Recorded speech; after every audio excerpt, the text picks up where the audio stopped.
રાહુલ ગાંધી અને કેજરીવાલની મુલાકાત સંદર્ભે આપ શું કહેવા? એ તો જે આવ્યા એ બોલીને ગયા છે મિત્ર. એવું છે રાજ્ય સરકારે જે તરત જ એના એક્શન લીધા છે. કોઈ બાંધછોડ કોઈના માટે કરી નથી. એવું 16 લોકોની ધરપકડો તાત્કાલિક કરી છે.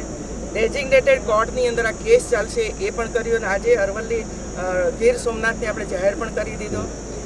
જે CID ક્રાઇમને એ આખો કેસ સોંપી દીધો છે.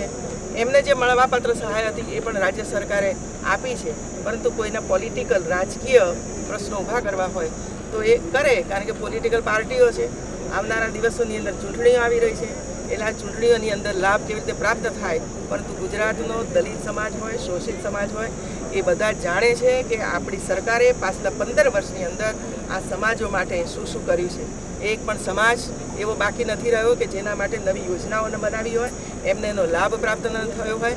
આજે 100% બાળકો ગુજરાતના કોઈ પણ સમાજના હોય બધા જ અભ્યાસ કરી રહ્યા છે. કોઈ પણ મહિલાનું બ્રેસ્ટ કેન્સર હોય કે સર્વાઇકલ કેન્સર હોય, એની વિના મૂલ્યે આપણે સારવાર કરી રહ્યા છીએ.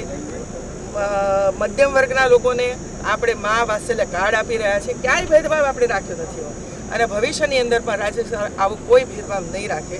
અને એટલા માટે એમને જે આવીને બોલ્યા છે આપ સૌ જાણો છો, મારે એમાં પડવું નથી. આપણે આશા રાખીએ કે ગુજરાતમાં કોઈ પણ આવે જે બોલીને જાય એના ઉપર ભરોસો ન કરીએ, વિશ્વાસ ન કરીએ. તમારી સરકાર ઉપર ભરોસો કરો કે તમારા માટે શું શું કર્યું છે.